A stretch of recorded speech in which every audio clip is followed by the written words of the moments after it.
The ones you remember, like for me, when they blow up, and that's when you have to go into the black, or you have to do something special. The one I was the fire boss on was a big one, was called the Yahoo fire in Idaho again, right on the salmon, and it was nasty. We had one crew, one load of jumpers were on this thing, and we kept it was fire. It was blow up like this, going up the slope, and we would get on the top and we would basically pinch it off and have to come down, but we didn't have enough people to keep getting wider and wider and control the whole fire line. So we're coming down, and then every so that thing would roll because it's real steep. You'd have pine cones on fire, and other things would roll, and they'd roll down, burn something here, and go come up the sides and flank you. So they kept doing that, and then we'd run, get away from it. And they send in retardant bombers, and they would come and bomb it, slow it down, and we get back in close and start widening it. But we're getting farther and farther apart in these two little crews.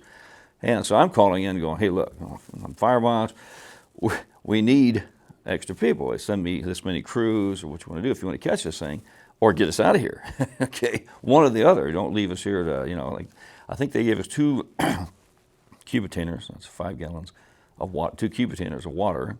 And maybe 2 or 3 sea ration boxes. And that was it. That was all they gave us. I think they did end up jumping another load in, so we had maybe twice as many, but it was still way less than we needed. And finally, it was like the 3rd day, it was the weather started to change, and you'd see the thunderheads start to build to the east. And when they do, it's going to change the wind, and the wind is going to blow around squirrely. When it does, the fire is going to go a different direction. And so you're used to fighting it one way, and you're set up for that, and all of a sudden, poof, changes. It takes your line. So we had to watch for that. And I'm telling them, "Hey, look, Moose Creek." I was who was calling the shots. Moose Creek was the district. Moose Creek. We got this coming in. I see it coming in.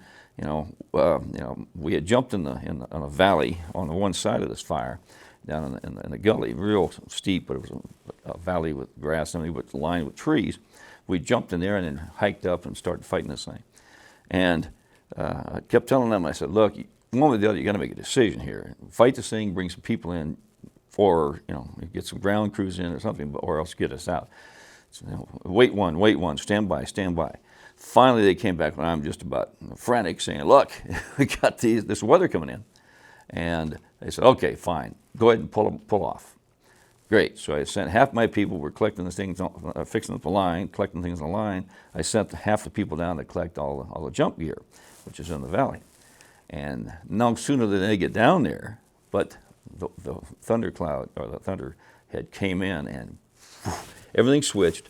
Instead of blowing fire up the hill this way, it blew it to the west, went right along the bottom of that valley, at the mouth of the valley, and went as fast as you move your arm up that mountain, like that. Just went like this.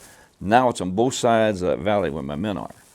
And there's nothing I can do. I said, "Are you able to get out?" No, we're going to our shelters. Okay, so they went to their shelters, and the fire went, luckily it was just big enough valley, it went around them, and we went into the black, and we survived there. And that thing just took off the mountain. Thousands of acres later, we just, okay, fine. We sat back and waited to get helicoptered out. That was one of the big ones. Now, the big times you remember on the lines for me is the nights where, in daytime you're sweating or whatever, but nighttime it gets cold. You're fighting fire, you're hot on this side, you're sweating, on this side you're freezing. So it's a trade-off between, do we keep some of the fire going so you stay warm, and then of course you're going to take a break, you lay down, you don't have much of you just have a PG bag, a personal gear bag, that you carry a little bit of things like a light jacket and gloves or something, something else, socks and like that. And you bring out your jacket, you put it on, you're laying on in the just pure dirt, dirt, ashes, old stuff that's been there forever, humus, but mainly ashes. And you're laying there and just freezing on one side and burning up on the other. So then you turn over and they cook the other side and you freeze this side, and you do that. And that's how I got started drinking coffee. I never drank coffee before I was in the jumpers, ever. Hated it. But you had C rations, and they gave you coffee, and they gave you sugar, and they gave you creamers, you know. And you sit there around the fire, and you put all the stuff in, and you'd be just, you know, just like this. And pretty soon, oh, you know, it felt so good to have something warm going down. And that's where I got hooked on coffee, which carried into the Marine Corps. So those are my best memories, I guess, of that. I remember people getting injured. One guy broke his back. He came down on a tree, and we could almost touch him, but it was so steep. If he fell, you know, that 30 feet down instead of, you know, a few feet to me. And that's what happened. We're trying to get him, and he's trying to make a letdown, put his rope in and make a letdown off his harness, and the parachute let go out of the tree. And there's no air above it because there's nothing holding now. Boom! And he crunched in and cracked his back. And so we had to get him out, and that was interesting. So we had that. What was the other one? Well, Gary Lyons, the one that was on that one fire where I got hit. We were jumping out of the what was it? It was called a new airplane. It's like a C-130, but it's Canadian with a rear jump portal. And you stand in the thing, it's like the whole world's here, because usually you're used to a nice little door you can hold on to, but this thing is monstrous. It's a huge door, and you're standing there, and there's nothing to hold on to. You're standing, it's the world, and you jumped out. They were testing it, and as they were testing it, the one guy, or Gary was the second man. They had film one thing from a different bird flying along, and on slow motion, you see what happens. He goes out, and his static line just gets just enough of a wow in it. It flips under his arm as he's going down, and of course, when it hits the end, it jerks his arm up. Oh, excuse me. Okay, it jerks his arm up and rips.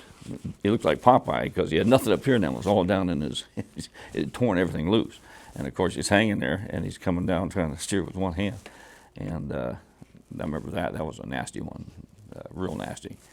And then of course, we had a few. I don't think when I was in, I don't think we had any fatalities. We were really good about that, really safety conscious, and I guess that's that. So.